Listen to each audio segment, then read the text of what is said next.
Assalamualaikum warahmatullahi wabarakatuh, Pak Riba. Gimana kabarnya, Pak? Alhamdulillah baik.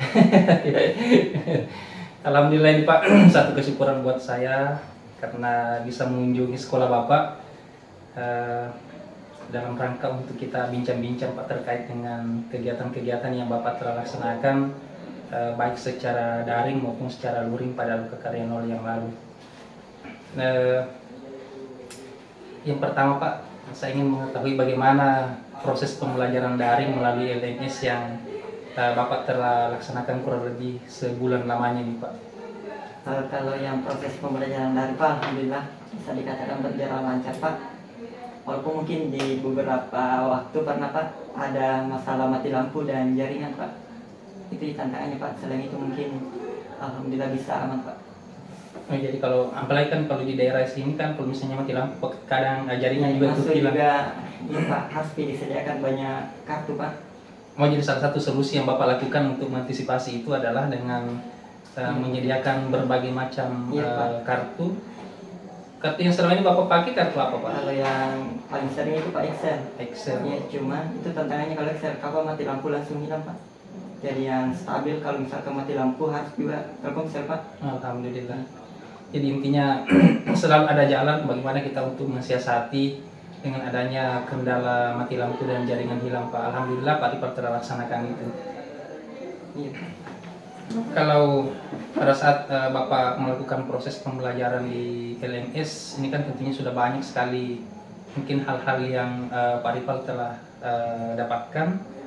Nah, apa saja ini yang sudah Pak Ripal dalam 1 bulan terakhir ini Bapak sudah jalankan dan Bapak sudah lakukan ini, Pak, selama 1 bulan ini? Kalau kegiatannya, Pak, yang pertama yang saya dapatkan pasti di penguatan terkait dengan materinya, Pak, atau pengetahuannya atau ilmunya, Pak, berkaitan dengan guru penggerak. Kalau yang tambahannya mungkin lebih ke bagaimana di proses pengerjaan tugas-tugasnya, Pak. Atau mungkin pengenalan aplikasi-aplikasi yang bisa menambah daya tarik di pengumpulan tugas, Pak. Seperti Canva, kemudian aplikasi-aplikasi lain yang mungkin harus lagi belajar ulang atau tidak, Pak. Ya, jadi intinya sudah banyak hal yang Pak Ripal sudah dapatkan terkait dengan pemanfaatan media-media untuk terutama dalam pelaksanaan atau mengerjakan tugasnya itu, Pak. Karena kan di situ kan biasanya menggunakan video dan kemudian juga PowerPoint, dan itu biasanya Pak Ripal saya lihat menggunakan Canva, Pak, ya. Jadi alhamdulillah. Ya, tentunya ada hal-hal baru. Kemudian terkait dengan konten di modul 1.1 itu kan, Pak, ya, filosofi KHD. Apa saja yang Bapak intisari daripada modul itu yang Bapak sudah dapatkan itu di modul 1.1 itu, Pak? Kalau yang berkaitan dengan isi modul, Pak, yang sudah saya dapatkan hari ini sangat banyak, Pak. Mulai dari bagaimana Ki Hajar mengajarkan kepada saya, Pak, terkait perbedaan antara pengajaran dan proses pendidikan. Kemudian bagaimana sikap seorang guru yang seharusnya di kelas, yang mungkin sebelumnya lebih ke menjadikan siswa sebagai objek, Pak. Tetapi setelah mempelajari modul, alhamdulillah pikiran saya atau fokus saya sekarang bagaimana kemudian lebih menempatkan posisi siswa sebagai subjek ketika dalam pembelajaran. Dan kita sebagai guru hanya bertugas untuk memfasilitasi apa-apa yang menjadi kebutuhan murid, Pak. Ya, jadi hal yang paling Pak Ripal rasakan perubahannya kalau dulu jadikan siswa itu sebagai objek. Kalau sekarang alhamdulillah Pak Ripal sudah menjadikan siswa itu sebagai subjek. Artinya siswa yang banyak melakukan kegiatan, bukan lagi siswa itu kita beritahu terus, tapi siswa yang mencari tahu. Apalagi, Pak, yang Bapak dapatkan selain itu? Selain itu, Pak, mungkin lebih ke bagaimana penanaman atau penguatan karakter siswa. Mulai dari bagaimana memposisikan saya sebagai seorang guru untuk betul-betul bisa menjadi teladan dan bisa memotivasi siswa secara lebih baik, Pak. Jadi artinya Pak Ripal sekarang itu berusaha bagaimana untuk bisa menjadi tauladan bagi murid-murid. Ya, ada lagi, Pak, yang Bapak dapatkan terkait dengan filosofi KHD itu yang paling menurut Pak Ripal, wah, inilah yang belum pernah saya dapatkan dari modul-modul manapun, yang belum pernah saya dapatkan di pembelajaran sebelumnya terkait dengan filosofinya? Ada juga, Pak, satu yang mungkin agak baru di saya, itu bagaimana ketika mempelajari kalimat menghamba pada murid. Kalau sebelumnya kan biasa ketika datang, posisinya saya ketika datang ke sekolah, biasa juga berasa banyak beban-beban dari luar yang kemudian bisa jadi mempengaruhi proses belajar saya. Tetapi setelah memahami filosofi terkait bagaimana menghamba kepada murid, artinya kita betul-betul datang kepada siswa, mengajarkan siswa sesuatu, tidak dalam keadaan mempunyai kepentingan atau bisa dikatakan posisi kita betul-betul ikhlas untuk menjadi pamunnya anak-anak, Pak. Jadi artinya betul-betul kita fokus bagaimana untuk menuntun segala kodrat anak dalam artian sesuai dengan kebutuhannya. Ya, jadi kita harus bisa mengidentifikasi kebutuhan anak dan kita sebagai guru bisa memenuhi kebutuhan-kebutuhan itu. Ada lagi Pak yang mungkin secara spesifik bisa Bapak dapatkan dari modul 1.1 itu? Terakhir mungkin Pak berkaitan dengan bagaimana memandang lingkungan belajar siswa dengan keadaan siswa, yaitu berusaha mengajarkan siswa sesuai dengan kodratnya Pak, kodrat alam dan zamannya. Seperti apa itu Pak menurut Bapak kodrat alam dan kodrat zaman itu? Kalau kodrat zamannya Pak, bagaimana kemudian mengajarkan siswa sesuai dengan perkembangan di zaman sekarang Pak. Kalau alam lebih ke bagaimana kemudian memfasilitasi siswa belajar sesuai dengan sumber daya yang ada di sekitar Pak. Artinya kalau misalkan saat ini saya banyak belajar prakarya, kalau yang di materi-materi yang di buku itu Pak mungkin lebih ke penggunaan yang notabene banyaknya di kota Pak. Tetapi dengan pemahaman saya di kodrat alam ini, bagaimana kemudian ditukar itu bahan-bahan yang mungkin bisa didapatkan anak-anak di sekitarnya Pak untuk dijadikan sebagai bahan pembelajaran. Oke, luar biasa Pak. Jadi kodrat alam dan kodrat zaman, kalau di kodrat alamnya itu bagaimana Pak Ripas yang saat ini mengajarkan seni itu memanfaatkan alam sekitar Pak untuk bagaimana anak-anak bisa berkreasi di bidang seni dengan memanfaatkan alam. Ya Pak, prakarya Pak. Prakarya, oke. Ya, kemudian kalau sesuai dengan kodrat zaman itu bagaimana anak-anak bisa belajar sesuai dengan tuntunan zaman, dan tentunya anak-anak harus dibekali dengan kemampuan menggunakan aplikasi atau IT. Ya, ada lagi Pak di kodrat zaman yang mungkin Bapak ingin kembangkan sesuai dengan di kondisi di sekolahnya Bapak, sesuai dengan kodrat alam itu, misalnya mungkin terkait dengan sikap, terkait dengan budaya. Yang sesuai dengan alam kondisi alam kita di daerah Turungambaji ini Pak. Kalau yang sikap Pak mungkin lebih ke bagaimana tata krama ya. Pak. Ya. Ada budaya-budaya lokal mungkin Pak yang ingin diterapkan di sekolah? Iya Pak, kayak budaya Mapatabe. Ya. Kemudian ya itu Pak yang dikembangkan. Jadi bukan hanya dari segi pemanfaatan alam dalam artian dalam proses mentransfer pengetahuan itu, namun sikap pun harus sesuai dengan dan selaras dengan kodrat alam. Seperti saya tertarik dengan Bapak tadi itu, ketika kita tidak berusaha untuk mengembangkan itu di generasi kita sekarang, itu tentunya akan pudar Pak. Lama kelamaan itu akan hilang. Namun saya tertarik dengan apa yang Bapak Ripal tadi katakan, bahwa itu kita harus munculkan sesuai dengan kodrat alamnya kita di sini, bagaimana anak kita itu bisa membangun kembali budaya-budaya lokal yang telah diturunkan oleh nenek moyang kita supaya itu tidak pudar. Oke Pak, terima kasih banyak Pak Ripal. Saya sangat mengapresiasi apa yang Bapak telah dapatkan. Ada lagi mungkin Pak yang Bapak mungkin rasa sangat-sangat tertarik dengan di modul 1.1 itu? Kayaknya cukup Pak. Iya, itu saja tadi. Nah kemudian Pak, selanjutnya ini kan Bapak sudah melaksanakan proses belajar secara mandiri ini kurang lebih 1 bulan, baik itu bersama fasilitator ataupun dengan instruktur, itu tentunya kan sudah sangat banyak pengalaman yang Pak Ripal ini dapatkan. Nah di Loka 0 yang lalu Pak, Bapak itu kan diminta untuk menuliskan harapan dan kekhawatiran, betul Pak ya? Iya Pak. Ada harapan dan mungkin kekhawatiran. Bisa Bapak sedikit ceritakan seperti apa yang menjadi kekhawatiran Bapak pada waktu itu? Di awal Bapak mengikuti Loka 0 itu kan tentunya ada kekhawatiran-kekhawatiran. Apalagi ini kan program ini akan dilaksanakan kurang lebih 6 bulan namanya. Tentu banyak sekali kekhawatiran yang mungkin Bapak akan dapatkan, yang Bapak rasakan pada waktu di Loka 0 itu. Seperti apa itu kekhawatirannya? Kalau berkaitan dengan kekhawatiran Pak, mungkin punya keterkaitan dengan adanya program ini Pak, karena harapan saya memang sebenarnya yang pertama mengikuti kegiatan ini Pak untuk peningkatan kompetensi. Makanya kemarin yang saya tuliskan, kalau tidak salah ingat Pak, salah satu kekhawatiran saya adalah tidak bisa menyelesaikan kegiatan ini atau mengikuti kegiatan ini dengan baik Pak, sampai kegiatan ini bisa selesai nantinya. Faktor apa yang yang membuat Pak Ripal khawatir bahwa Pak Ripal tidak bisa menyelesaikan programnya pada waktu itu? Kalau berkaitan dengan faktor Pak, mungkin lebih ke faktor yang memang tidak bisa ditebak Pak, karena mungkin dari faktor kesehatan, kemudian kondisi lingkungan yang mungkin kalau dibandingkan di kota, kita di sini masih terbatas karena mungkin sumber daya listrik dengan jaringannya Pak.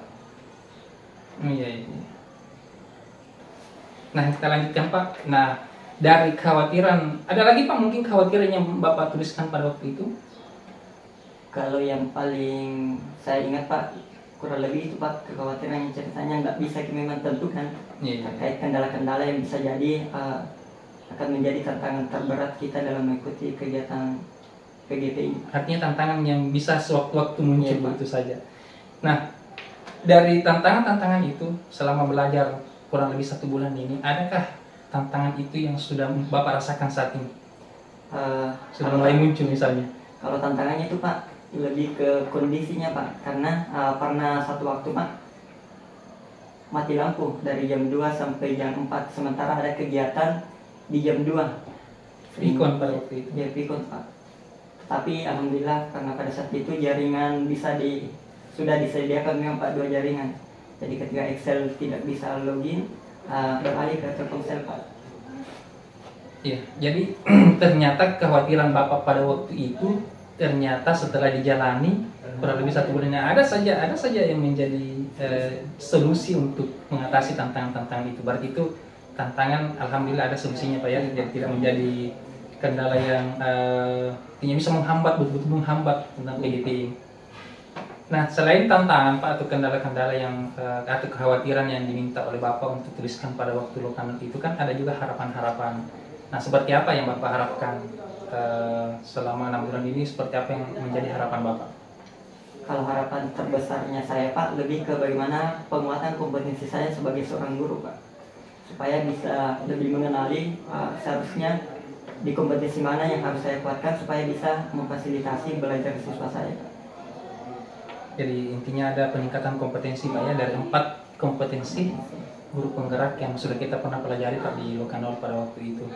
Nah, ada tidak Pak dari harapan-harapan itu, dari 4 kompetensi guru penggerak dan juga 4 kompetensi guru secara umum, ada tidak Pak yang Bapak sudah rasakan sejak Bapak ini belajar kurang lebih 1 bulan, ada tidak yang Bapak, saya sudah dapatkan di kompetensi ini gitu? Kalau sampai saat ini Pak masih meraba-raba Pak, takutnya ketika saya mengatakan saya sudah dapatkan ini, sementara di prosesnya jauh ke depan agak bagaimana lagi. Cuma insya Allah nanti Pak, setelah dengan berjalannya juga kegiatan dan sampai selesainya kegiatan, semoga dari kompetensi guru penggerak ataupun kompetensi guru ini bisa betul-betul menjadi lebih tebal Pak garisnya di diri saya Pak. Yang jelasnya semua kompetensi itu sudah ada dalam dirinya Pak Ripal. Tinggal bagaimana kompetensi itu yang garis-garis halus seperti yang Bapak sampaikan itu akan dipertebal selama mengikuti guru penggerak ini selama 6 bulan. Mudah-mudahan 4 kompetensi guru penggerak itu nantinya semuanya akan tebal di akhir kegiatan kita. Itu harapan kita bersama Pak ya. Nah, apa yang menjadi harapan Bapak untuk proses pembelajaran selama 1 bulan ke depan ini Pak? Adakah mungkin harapan-harapan baru yang mungkin Pak Ripal ingin capai 1 bulan ke depan Pak? Kalau berkaitan harapan-harapan baru berkaitan dengan proses pembelajaran di 1 bulan ke depan Pak, lebih ke bagaimana persiapan Pak, termasuk perencanaan sampai mungkin pelaksanaan, supaya proses pengajaran betul-betul memperhatikan apa yang dibutuhkan siswa dan apa yang menjadi kemampuan atau sumber daya yang dimiliki di sekolah Pak, supaya bisa relevan dengan proses pengajaran. Jadi Pak Ripal harapkan itu adanya nanti mulai dari perencanaan, pelaksanaan sampai evaluasi Pak ya, itu mudah-mudahan bisa meningkat. Nah, kalau berbicara tentang perencanaan, apa sih sebenarnya yang Pak Ripal ingin rencanakan ini Pak di awal tahun ajaran baru ini? Seperti apa yang Pak Ripal ingin rencanakan ke depannya? Kalau untuk proses pembelajaran Pak, rencananya saya akan berusaha kemudian ada apa lagi namanya Pak, di penggunaan atau pemanfaatan IT Pak, atau peralatan multimedia. Kemudian juga diusahakan bagaimana kemudian untuk efektivitas pembelajaran aplikasi Pak, aplikasi pembelajaran yang kemudian bisa menambah daya tarik siswa dan motivasi siswa untuk mengikuti dan menerima materi.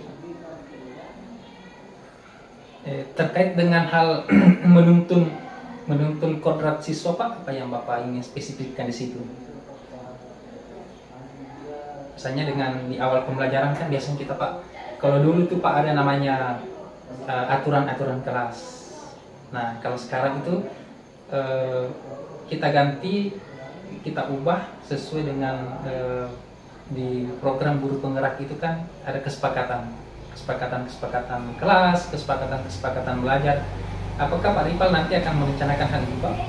Alhamdulillah Pak, kalau untuk di perencanaan karena berhubung ini juga masih proses MPLS, setelah adanya identifikasi terkait pembagian apa lagi namanya Pak itu yang kinestik dan seterusnya. Oh iya. Artinya kita melihat mengidentifikasi kebutuhan belajar siswa. Iya Pak, akan berlanjut ke perencanaan kesepakatan bersama di kelas Pak. Jadi memang perlu sekali Pak, perlu sekali adanya kesepakatan. Kalau bedanya antara aturan dengan kesepakatan Pak, sedikit saya menguatkan Pak ya. Jadi kalau aturan itu kan cenderung dibuat sendiri oleh guru. Nah kalau kesepakatan berarti melibatkan semua stakeholder yang ada di kelas itu, termasuk orang tuanya. Jadi bisa kita libatkan orang tua Pak. Nah, sekarang kan walaupun kita tidak undang secara khusus datang di kelas, kalau memang tidak bisa, tapi paling tidak bagaimana kita bisa berkomunikasi melalui media kepada orang tua terkait apa-apa saja yang perlu kita sepakati di kelas itu. Itu adalah pengalaman-pengalaman yang betul-betul bisa membuat kita bisa menjalankan tugas dengan baik kalau ada kesepakatan dengan siswa dan juga orang tuanya. Nah selanjutnya Pak, untuk menjalankan semua perencanaan, pelaksanaan dan proses evaluasi atau refleksi Pak, kan tentunya kita ini butuh dukungan. Nah bagaimana bentuk dukungan dari kepala sekolah dan juga rekan-rekan guru yang selama ini Bapak rasakan terkait dengan pembelajaran daring yang Bapak Ripal ini sudah lakukan kurang lebih 1 bulan ini Pak? Kalau dukungan dalam bentuk bagaimana pendidikan saya di PGP Pak, dari Bapak Kepala Sekolah kemudian rekan-rekan sejawat, mungkin lebih ke komunikasi Pak terkait dengan kebutuhan saya. Kalau mungkin di beberapa tugas saya banyak terkendala dengan pengetahuan yang baru saya dapatkan di dalam modul. Saya banyak berkomunikasi terkait solusi atau mungkin metode untuk pemecahan masalah yang ingin disampaikan melalui modul Pak. Kemudian ke Pak Kepala Sekolah lebih ke bagaimana memberikan saya waktu, taruh mungkin untuk hari ini juga Pak, beliau menyediakan dan mengizinkan untuk kegiatan ini terlaksana.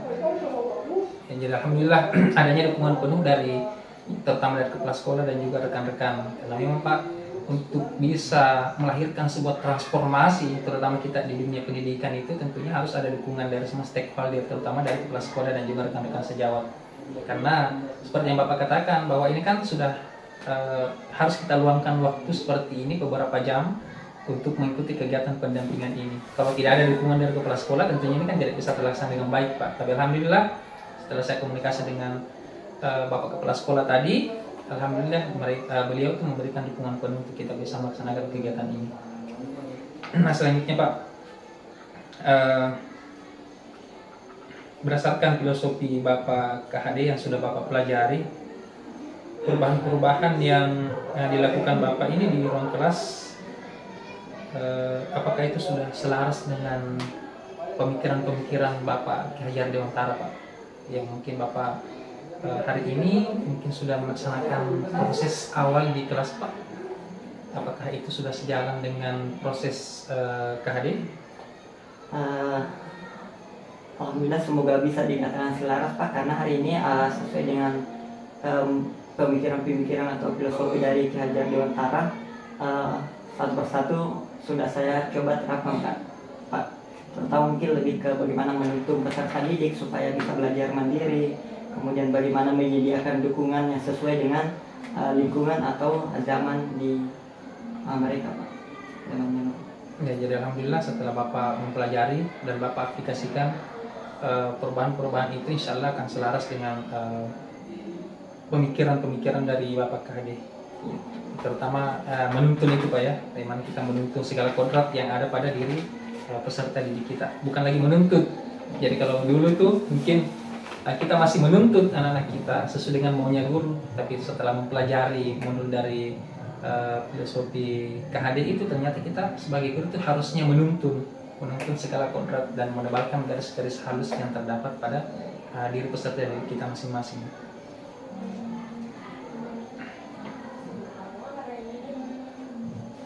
Nah, selanjutnya Pak, apa saja pembelajaran yang Bapak dapatkan dari modul itu? Tadi kan sudah terjawab Pak sebetulnya ya. Jadi Bapak itu banyak hal yang Bapak pelajari dari modul itu yang Bapak sebenarnya sudah terapkan di dalam kelas Bapak. Kita sangat tertarik tadi dengan bagaimana kita menuntun, bagaimana kita menyelaraskan antara kodrat alam dan kodrat sama. Nah, sekarang Pak, bagaimana respon dari murid-murid Bapak ini setelah Bapak menerapkan? Mungkin yang dulunya menuntut sekarang jadi menuntun, bagaimana respon dari anak-anak Pak? Alhamdulillah Pak, kalau berbicara terkait responnya peserta didik dengan adanya upaya untuk penerapan dari filosofi pemikiran KHD Dewantara, anak-anak menjadi lebih aktif Pak, lebih kreatif, dan komunikasi mereka tidak lagi terbatas seperti mungkin kalau yang kemarin-kemarin. Biasanya ketika ada yang mau disampaikan, mereka biasa baku dorong-dorong, baku suruh-suruh. Tapi hari ini alhamdulillah mereka semakin aktif dan tidak ada lagi semacam jurang pemisah Pak, ketika ada yang ceritanya anak-anak mau sampaikan atau usulkan ke saya terkait dengan pelaksanaan pembelajaran di kelas ataupun di sekolah Pak. Alhamdulillah, jadi mereka bisa lebih luas atau lebih leluasa untuk mengungkapkan ide-idenya Pak ya. Jadi artinya kan proses yang Bapak Ripal ini sudah lakukan kan bukan lagi menuntut tetapi menuntun. Jadi anak-anak merasa bebas untuk berekspresi dan mengungkapkan ide-idenya. Wah, luar biasa sekali Pak. Saya salut dengan apa yang telah Bapak Ripal lakukan. Kemudian apakah perubahan-perubahan yang telah Bapak lakukan ini, apakah itu sudah Bapak masukkan ke dalam refleksi 2 mingguan yang menggunakan 4P itu Pak? Oh iya Pak, kalau yang berkaitan dengan ini beberapa sudah saya masukkan Pak, terutama mungkin lebih ke pemanfaatan IT, kemudian bagaimana berusaha menjadi teladan yang baik dan memotivasi siswa supaya lebih termotivasi untuk mengikuti atau terlibat aktif dalam proses pembelajaran. Jadi alhamdulillah itu sudah dituangkan dalam refleksi 2 mingguan. Kemudian dari semua jenis-jenis perubahan yang Bapak Ripal telah lakukan di kelas setelah mempelajari modul itu, adakah yang Pak Ripal merasa bahwa ini kan tahap awal Pak, tahap awal dari implementasi modul 1.1 ini, namanya kita baru menerapkan itu Pak, mungkin ada hal-hal yang Bapak Ripal merasa bahwa ini loh yang harus saya perbaiki lagi ke depannya? Kalau berkaitan dengan itu Pak, setelah belajar dari modul 1.1 ini, sebenarnya kalau berbicara terkait evaluasi Pak atau mungkin perbaikan ke depannya, mungkin hampir menyeluruh Pak, karena mungkin sebelumnya di Lokanal juga disampaikan berkaitan dengan kompetensi guru, dengan guru penggerak, kemudian tuntunan pendidikan menurut KHD. Saya pikir yang paling mendasar lebih ke bagaimana penguatan karakter saya sebagai seorang guru Pak, supaya lebih bisa menjadi inspirator atau pemantik dan motivasi belajar siswa. Ya, jadi intinya Pak Ripal masih menggali potensi diri Pak Ripal dari 4 kompetensi guru penggerak itu agar bisa nanti betul-betul menjadi teladan buat murid-murid, dan itu memang perlu sekali Pak, karena ketika kita ingin menuntun seseorang, ya memang kita harus perbaiki diri kita dulu. Bagaimana orang lain bisa kita bisa menjadi role model bagi mereka agar mereka bisa betul-betul yakin dan percaya apa yang kita sampaikan. Karena kalau kita sendiri saja yang belum bisa menjadi teladan bagi mereka, bagaimana mereka bisa mencontoh kita. Jadi saya tertarik dengan apa yang Pak Ripal sampaikan, bahwa untuk bisa mengubah seseorang, mulailah mengubah diri kita sendiri dulu. Luar biasa Pak. Kita dalam waktu yang memang harus kita betul-betul pegang teguh itu Pak. Nah, kita dulu di Lokanol itu Pak kan ada materi tentang portofolio digital. Iya Pak. Bapak masih ingat dengan portofolio digital itu Pak? Alhamdulillah Pak, masih sementara di progres Pak. Oh, iya. Bisa saya lihat Pak anunya, progresnya?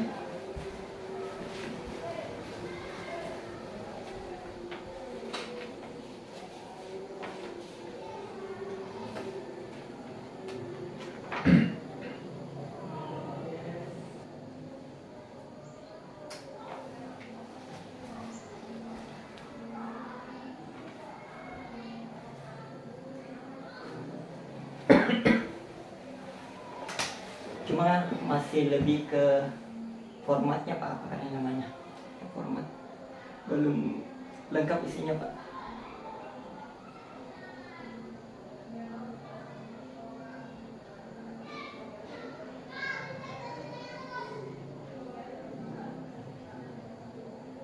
Yang jelas tahap awal kan Pak Ripal sudah buat ya.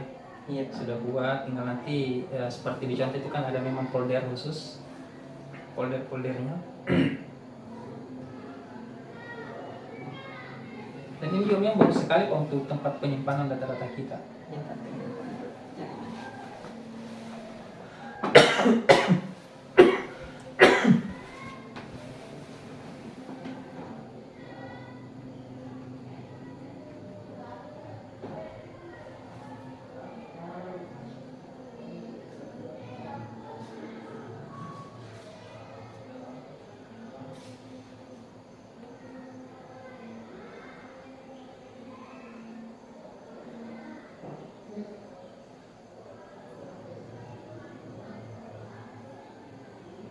Baru tampilan kerangkanya Pak, kerangka portofolionya. Untuk isinya baru mungkin beberapa di modul 1.1 Pak, yang modul 1.2 masih progres diisi Pak. Alhamdulillah itu sudah lumayan itu Pak. Kalau 1 bulan ini yang jelasnya di modul 1.1 itu tugas-tugas tak, kalau misalnya Bapak sudah upload ke Drive itu kan linknya bisa langsung disematkan di situ. Iya Pak. Supaya nanti akan rapi dan betul-betul nanti ini kita akan pamerkan nanti Pak di panen hasil belajar nanti insya Allah. Iya Pak. Kalau yang tugas-tugas video Pak lebih ke YouTube. YouTube, Pak. iya. Bisa nanti kita langsung Ya, sematkan di langsung, sini iya, linknya. Media yang digunakan untuk membuat portofolio digitalnya apa nih Pak? Media. Kalau medianya Pak kemarin ke Google Site, kemudian pemanfaatan aplikasi Canva dan beberapa web-web yang bisa mendukung untuk tampilan Pak. Oh, Canva juga Pak di. Selain Canva apa lagi Pak? Photoshop Pak. Photoshop. Apa lagi Pak yang biasanya Bapak gunakan? Kalau untuk sampai saat ini Pak baru sampai di 3 aplikasi itu Pak. Jadi Google Site, Canva dan Website, Canva, Photoshop. Photoshop, kemudian beberapa web Pak, website untuk tempatan Pak, download ikon-ikon. Jadi luar biasa progresnya Pak, baru 1 bulan sudah tampilannya sudah seperti itu ya. Nanti betul-betul ini akan menjadi betul-betul tempat penyimpanan tak dimanapun Bapak nanti berada kan bisa langsung mengakses melalui Google Site itu. Iya Pak, buat beberapa video Pak, dengan dokumentasi kegiatan di lokal kemarin. Iya. Dan nanti betul-betul akan rapi Pak, jadi semua tugas-tugas tak ada di situ, dokumentasinya juga, jadi insya Allah. Saya juga Pak nanti bergabung di grup penggerak, baru saya tahu bahwa ada namanya portofolio digital. Ini memang bagus sekali. Ya Pak, itu kemarin agak bagaimana juga karena tiba-tiba semacam kewajiban Pak. Iya. Dan setelah dipelajari ini apa cek YouTube ternyata memang sangat mendukung dan bagus Betul, Pak. bagus sekali. Ya, kalau kemarin waktu komunikasi sama Pak Kepala Sekolah, seandainya bisa bagus penerapannya lagi kalau per mata pelajaran. Ya, betul sekali. Untuk dokumen kegiatan pembelajaran. Betul. Artinya kemarin itu diubah dari portofolio guru penggerak menjadi Betul. portofolio guru mapel. Jadi nanti juga Pak ini kan sangat bermanfaat nanti kalau ada portofolio per mapel atau kalau nanti saya dibawa itu per guru kelas, kan nanti akan bagus sekali Pak. Jadi kalau misalnya saya tiba-tiba gurunya tidak ada, Ya, Pak. saya mau download apapun yang ada di situ itu kan tinggal saya buka kelengkapan pembelajarannya dan lain sebagainya, perangkat pembelajaran itu kan bisa, semua saya bisa langsung dilihat di situ tanpa harus melihat bukti fisik secara print out-nya. Iya, Pak. Untuk akreditasi sekolah juga nanti kita sudah tidak repot lagi, karena ini kan menjadi berangkas kita lah di sekolah. Iya Pak. Oke Pak, luar biasa sekali. Saya sangat mengapresiasi Pak atas progres yang Pak Ripal buat. Nanti kalau ada teman-teman yang terkendala dengan Google Site Pak, bisa nanti Bapak berbagi dengan rekan-rekan yang lainnya. Iya Pak. Kita selanjutnya Pak ke membahas tentang peta posisi diri dan rencana pengembangan diri dalam kompetensi guru penggerak. Kalau tidak salah di Bekanol juga Bapak sudah membuat itu Pak ya, adanya peta posisi diri. Bapak sekarang sudah berada di posisi mana, kemudian rencana pengembangan diri dan kompetensi guru penggerak seperti apa. Nah, kompetensi apa yang sudah baik dalam diri Bapak yang Bapak saat ini sudah alami? Kalau kemarin Pak, saya tidak bisa simpulkan Pak, karena untuk pembacaan yang di situ Pak, yang sidang-sidang, tidak ada metode bagaimana kesimpulan terakhirnya Pak. Jadi diisi saja, kemudian sampai saat ini masih begitu Pak, tidak bisa saya baca bilang, oh ini sudah baik dan ini yang masih kurang Pak. Intinya dari 4 kompetensi guru penggerak itu, apa yang Pak Ripal sudah apa yang Pak Ripal sudah miliki? Ambil duluannya Pak. Iya.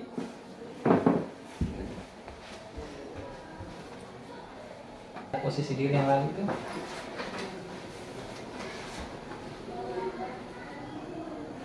kayaknya tabel-tabel itu Pak. Ini Pak. Posisi diri tuh.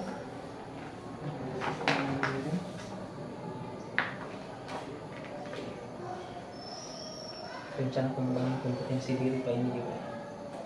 Betul.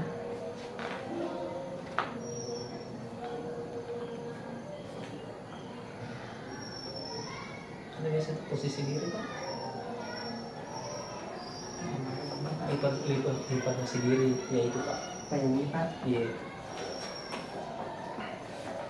Jadi dari semua kompetensi itu kan ada mengembangkan orang lain, mengembangkan diri dan orang lain, kan ada 4 itu Pak. Ini kan ini dan jadi 4 kompetensi ini. Iya Pak. Ya, dari 4 kompetensi itu Pak, kompetensi apa saja yang menurut Pak Ripal itu sudah baik yang sudah ada dalam diri Bapak? Kalau sesuai yang kemarin saya sampaikan dalam tulisan di lembar evaluasi Pak, yang dibagikan pada saat Dokanol, lebih ke pengembangan diri dan orang lain Pak. Karena berkaitan dengan kompetensi ini memang fokusnya saya bagaimana untuk selalu bisa mengikuti perubahan-perubahan yang ada di sekitar Pak. Tentu saja salah satu caranya adalah dengan banyak-banyak terlibat atau aktif dalam kegiatan pengembangan diri Pak.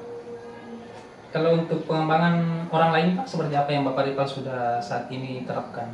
Kalau berkaitan dengan pengembangan orang lain Pak, jujur kalau berkaitan dengan pelatihan yang mungkin berdiri sendiri Pak, agak belum bisa saya jalankan. Cuman untuk beberapa kendala atau mungkin bantuan-bantuan, misalnya pada saat melaksanakan aksi nyata, kemudian perizinan PMM dan seterusnya Pak, sudah biasa saya lakukan Pak. Ketika ada misalkan di sekitar tempat mengajar atau mungkin di dalam satuan pendidikan ada yang memerlukan untuk bantuan ke sana Pak.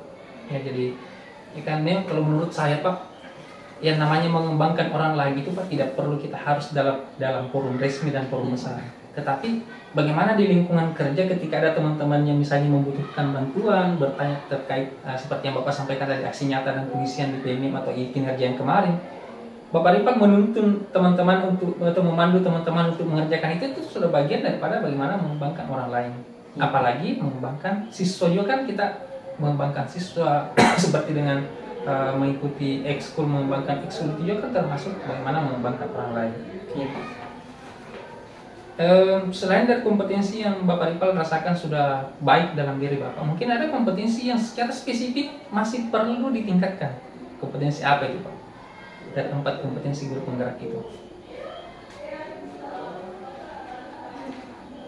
Kalau berbicara terkait dengan 4 kompetensi dari yang guru penggerak Pak, mungkin lebih ke bagaimana di manajemen sekolah Pak.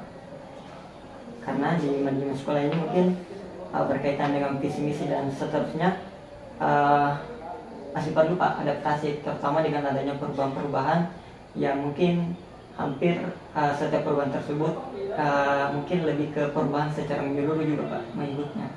Jadi ya sampai hari ini Pak lebih ke masih sangat perlu untuk penguatan di bagaimana supaya saya juga bisa terlibat proaktif dan memahami terkait jalannya manajemen sekolah Pak. Nah, sejauh ini bagaimana progres yang Bapak lakukan untuk meningkatkan manajemen sekolah itu? Mungkin pihak-pihak yang Bapak libatkan itu apa saja? Kalau kemarin Pak, tahu mungkin salah satu kegiatannya Pak karena baru-baru juga penyusunan yang mau dikumpulkannya KOSP? Ya KOSP Pak, di dalamnya banyak visi misi termasuk bagaimana mengenali karakter lingkungan sekolah dan seterusnya Pak. Saya terlibat termasuk proaktif Pak, bagaimana kemudian memberikan saran atau mungkin tambahan-tambahan untuk kemudian dimasukkan Pak terkait dengan KOSP kemarin. Apakah ada pihak eksternal yang Bapak libatkan pada saat itu? Kalau pihak eksternal Pak mungkin lebih ke penambahan-penambahan. Kalau mungkin organisasi yang biasanya ada peserta didik yang terlibat atau mungkin organisasi yang bisa masuk berkegiatan dalam sekolah itu beberapa saya usulkan Pak masuk ke usulan KOSP. Menurut Pak Ripal, seberapa penting peran pihak eksternal untuk membantu Pak Ripal untuk meningkatkan manajemen sekolah? Kalau berbicara terkait seberapa penting Pak, mungkin untuk ukuran di satuan pendidikan saya sekarang ini Pak yang serba terbatas tentu menjadi sangat penting Pak, karena dengan adanya pihak-pihak eksternal ini beberapa kegiatan yang berkaitan dengan pembelajaran bisa berlangsung Pak. Kalau mungkin kemarin di pelaksanaan grading OSIS Pak atau mungkin lebih ke LDK-nya siswa, kita melibatkan pihak-pihak dari pemerintah desa termasuk penganggaran Pak. Jadi kemarin kita usulkan untuk pemasukan proposal kemudian materi Pak. Dan pelaksananya pun kita laksanakan 1 hari di sekolah, 1 hari di kantor desa Pak. Sehingga ya kalau berbicara terkait kehadiran mereka menjadi sangat penting Pak. Berarti pihak eksternal itu sangat berperan penting dalam peningkatan manajemen yang ada di sekolah Pak. Nah, setelah kita berbincang-bincang ini Pak dari tadi, ada tidak yang Bapak rasakan dari yang pernah Bapak rencanakan sebelumnya? Ada tidak rencana Bapak yang akan berubah ke depannya tentang penerapan baik itu penerapan tentang dari modul 1.1 ataupun peta posisi diri dan kompetensi guru penggerak yang Bapak Ripal akan rencanakan? Ada tidak yang berubah Pak dari rencana awal? Setelah kita bincang-bincang ini mungkin ada perencanaan-perencanaan lain ke depannya? Seperti apa itu Pak? Kayaknya mungkin lebih fokus untuk pelaksanaan di pengembangan sebagai guru penggerak terkait dengan kompetensi guru penggerak Pak. Seperti mungkin pemanfaatan multimedia, kemudian bagaimana mengubah peran yang tadinya guru sebagai subjek pembelajaran diubah menjadi siswa, kemudian di perencanaan juga Pak pelibatan mulai dari siswa dan komitmen diri Pak untuk kemudian mengevaluasi mulai dari diri sendiri kemudian berusaha untuk memberi atau menjadi inspirasinya siswa Pak dalam proses pembelajaran. Oke Pak, luar biasa sekali apa yang Bapak Ripal sampaikan. Ini juga menjadi penguatan buat saya sendiri selaku pengajar praktik. Ada banyak hal dan ada banyak pengalaman yang saya dapatkan dari pengalamannya Pak Ripal, karena seyogianya kita ini Pak sama-sama belajar. Jadi apa yang Bapak Ripal sudah sampaikan tadi, apa yang Bapak Ripal tuangkan dalam bentuk tugas-tugasnya, nah itu semua akan menjadi juga bahan masukan buat saya bagaimana untuk bisa kita sama-sama berkembang dan menjadi agen transformasi pendidikan di masa yang akan datang. Nah tibalah saatnya kita masuk di kegiatan penutup Pak. Jadi menurut Bapak pembelajaran atau ide baru apa yang didapatkan setelah sesi pendampingan ini? Apa yang menjadi ide-ide baru dari ada yang mungkin Bapak akan tuangkan nanti dalam kehidupan sehari-hari Bapak di sekolah setelah kita melakukan proses pendampingan ini Pak?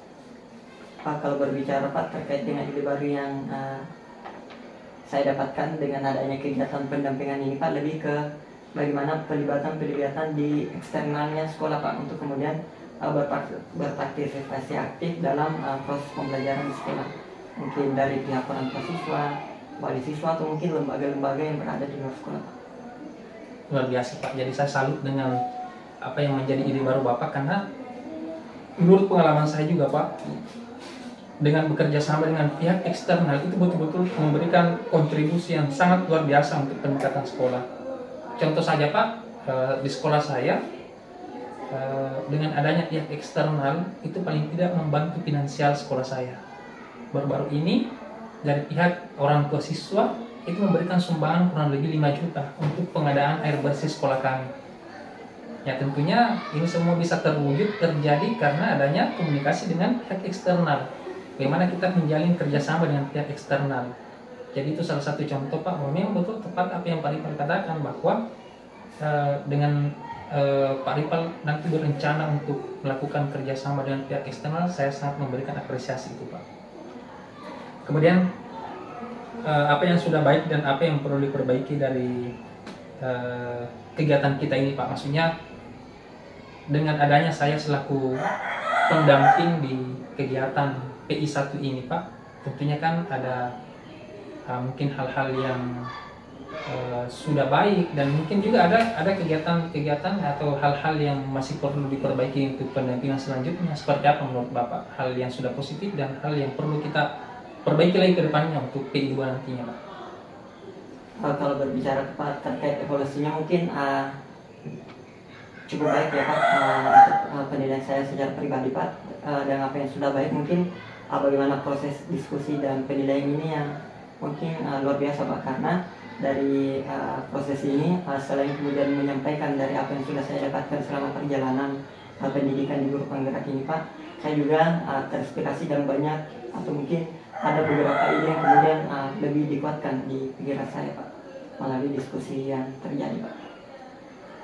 Kalau untuk hal-hal yang perlu ditingkatkan Pak, mungkin dari segi pengaturan waktunya atau mungkin sesuatu hal yang mungkin masih perlu diperbaiki lagi ke depannya Pak? Mungkin dari segi waktu mungkin, atau ada apa saja Pak yang mungkin menurut Bapak sebaiknya nanti PI2 nanti seperti ini, saran-sarannya mungkin Pak?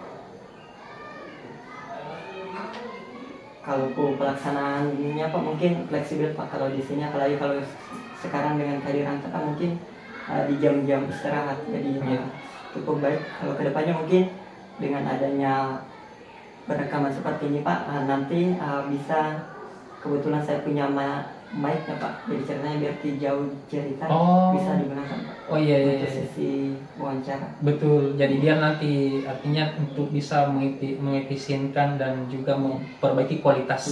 Oke. Terima kasih banyak Pak. Karena kan yang setahu saya kan Pak Ripal ini kan memang ya jurusan IT Pak ya. Jadi memang justru saya nih banyak-banyak mendapatkan pengalaman dari Pak Ripal. Kalau saya lihat tugasnya Pak Ripal itu wah kreatif banget. Jadi proses pembuatan, kalau saya kan lihat semua tugasnya Pak Ripal dia lemes. Wah, cara membuatnya ini justru nanti Pak kita harus banyak-banyak kolaborasi. Ini Pak Ripal harus bersedia untuk menuntun saya bagaimana untuk bisa membuat tugas sekeren itu. Karena kalau saya pribadi Pak jujur saja ya paling kalau saya pakai itu aplikasi-aplikasi biasa. Tapi kalau saya lihat yang Pak Ripal gunakan itu memang sudah tingkat tinggi, dan memang itu kayaknya memang butuh waktu khusus untuk belajar tentang itu Pak. Jadi saya mohon nanti waktu Pak untuk kita sama-sama belajar. Pak Ripal harus menuntun saya untuk bisa juga seperti itu. Baik Pak, terima kasih banyak atas waktunya Pak. Mohon maaf ini sudah mengganggu waktunya. Kita laksanakan diskusi beberapa waktu ini. Saya berharap bahwa kegiatan yang kita lakukan ini bisa berdampak positif dan tentunya bisa menguatkan kita untuk terus bergerak dan menggerakkan. Jadi kalau kita sudah ada keyakinan dalam diri untuk berubah, itu namanya kita sudah ada keyakinan untuk tergerak. Nah, kemudian kita insya Allah akan bergerak dengan mengaplikasikan apa ilmu yang kita sudah dapatkan di kelas, karena tentunya muara daripada kegiatan-kegiatan PGP ini adalah bagaimana kita bisa menciptakan transformasi pendidikan, dan anak-anak kita itu yang menjadi subjek utama kita. Jadi bagaimana anak-anak kita bisa mengeksplor dirinya, mengeksplor bakatnya tanpa adanya rasa tertekan dari pihak manapun. Itu yang paling utama yang harus kita terapkan di kelas. Dan saya berharap mudah-mudahan di sekolah ini bukan hanya Pak Ripal yang bergerak, tetapi Pak Ripal mampu menggerakkan ekosistem sekolah ini bagaimana untuk menciptakan transformasi pendidikan. Jadi terima kasih banyak Pak atas waktunya. Mohon maaf bila ada kata-kata yang kurang berkenan. Sampai jumpa Pak di kegiatan pendampingan individu yang kelima.